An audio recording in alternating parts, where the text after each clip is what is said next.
Ang ikalawang contender mula sa Malaybalay City, Bukidnon, Andre Deligo. Hi, Andre! Oh, Malaybalay. kita mo naman. Sa Grabe naman yung emosyon na yun. Tsaka sa ganda, hindi mabilangan. Kasi Lord, patawad sila ngayon. doon.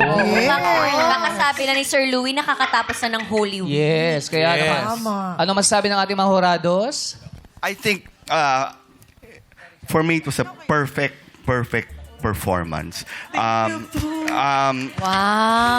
Kasi it wasn't like it was a prayer and yet he was making harana the Lord.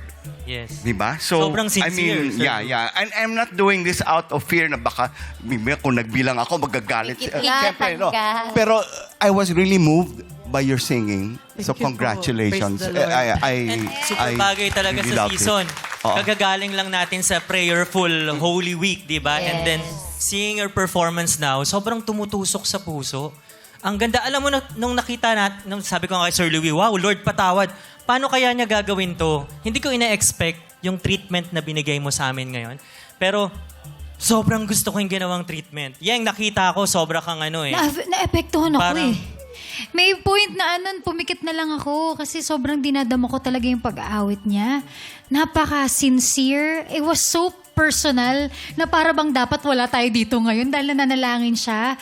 And grateful ako. Sinama niya tayo sa journey na yun. And I know na marami sa mga nanonood ngayon na blessed din sila katulad ng na-bless tayo. Totally unexpected kasi when you see this kind of song na pag pinipili ng mga contestants sa TNT, isipin mo ano kayang gagawin na treatment. Hindi ko na-predict na ganito kaganda yung gagawin niyang It treatment. was a beautiful surprise. Yes. Yes.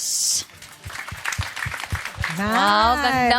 Maraming salamat sa ating mga hurados. At dahil hindi nagong si Andre at grabe ang papuri sa kanya ng ating mga hurados, siya na ang tatanghaling kampiyon sa araw na ito. Yes! Congratulations! Mag-uwi ka na ng 10,000 pesos at babalik sa regional finals. Ayan, nakasulat pa, Bukid, no? Bukid. Na represent